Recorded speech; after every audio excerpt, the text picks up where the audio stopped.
I'm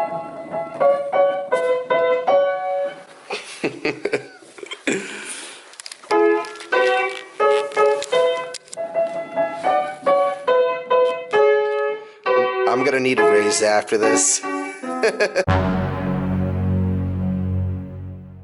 So we're going to dive in with a great new project here. I've got a client. He used to be my home inspector. He's changed modes. He's going into flipping.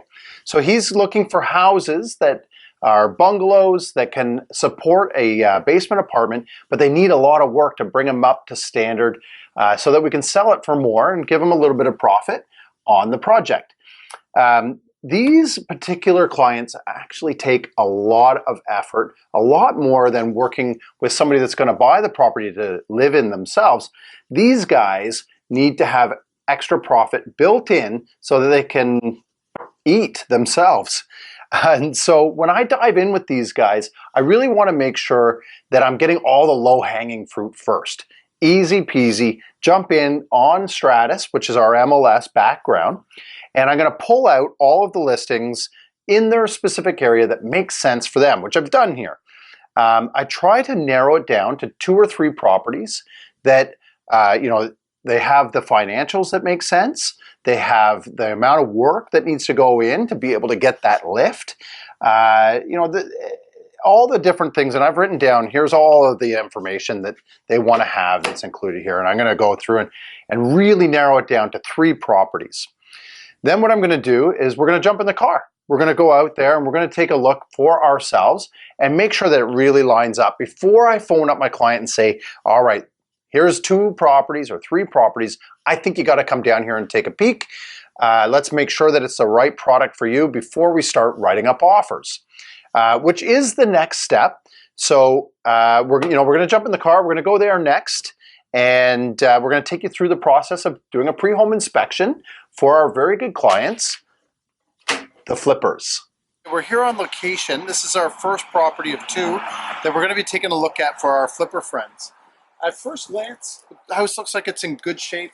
The brickwork, there's no spalling, no mortar being displaced. The windows look like they're in good shape. It was waterproof, but it looks like it was waterproofed a long time ago. A little bit of pooling and stuff going on here. We'll take a look and see what's happening inside in the basement. The roof here on the south side of the property looks like it's in good shape. And actually the shingles are showing some pretty significant wear on the north side of the property. I'm going to say that there may be 5 years left on those shingles on the back part of the property. Everything else looks pretty clean. Like I said, the brick's in good shape, the foundation, no signs of any issues there. It's been parched up and cleaned up. The windows at the front here, you can see that these are actually older windows, probably somewhere in the 80s, and we'll check that when we get inside. Okay, we're inside this property, and I think that we've got a winner here. It's actually really clean in terms of, like, there's no dirt, it's not like extra disgusting or anything like that. But there's a lot of room for improvements here, including obviously the windows. You could probably get away with what you've got there. But if you can get top dollar for this property, these windows will probably have to be replaced. I'm a little concerned about these textured ceilings. You can see here, sometimes they've got some nasty little bits of asbestos, but we'll let our guys decide whether or not that's a risk that they want to take, or if they want to maybe take a sample. This is the part that really excites me here for them on the main floor is that the kitchen needs to be completely redone. And you could probably open up this wall here and give a little bit of more space and an open sort of concept feel. I think that there's a lot of opportunities here to really improve this property for not a lot of money and make their investment back. Let's go check out the basement.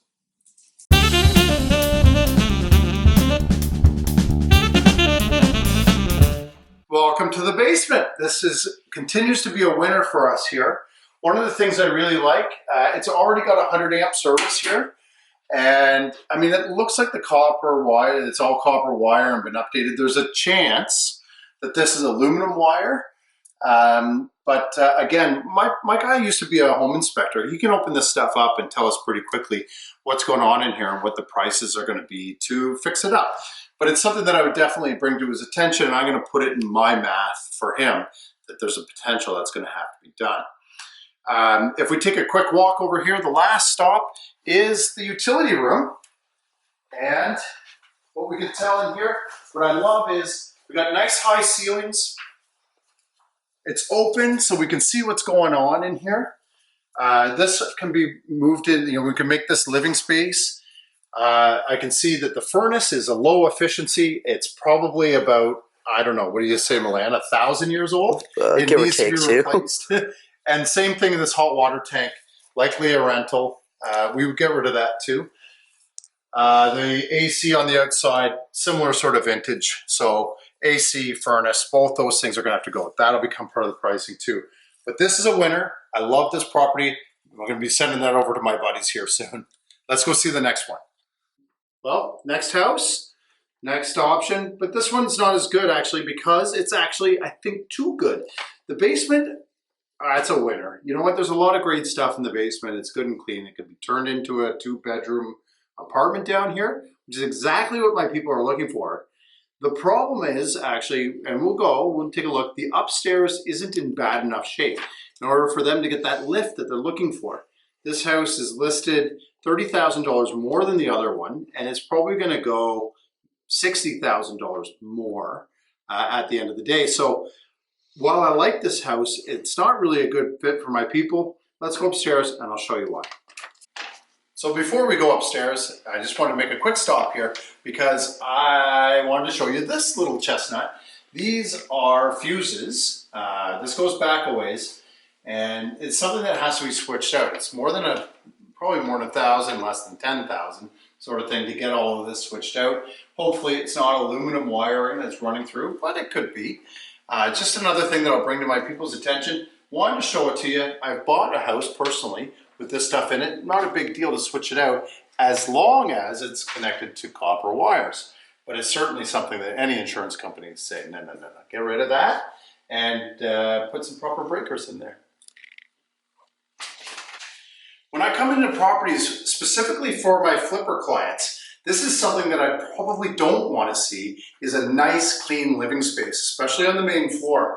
We'll take a quick tour around here, but you can see the windows probably the same age as the last place. These are looking at sort of the late 80s. But take a look here, and the stamp says 1981. Oh, I was off by a good decade. These windows are 1981. It says right here, there's a stamp, 1981, right there. But it doesn't look like there's any condensation or anything in the windows. You could probably get away with these. Still, that same problem with the ceiling.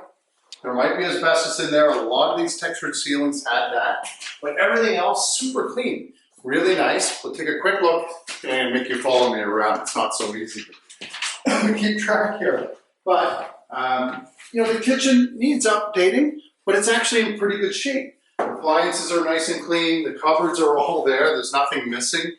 It could be redone, but the return from my investors is not going to be exactly what they're looking for. So this house is going to be a miss for them. And that's before I ever even look into really to see what the financials are for the area. I already know that the top end of this particular market that we're looking at is probably $850 to $875.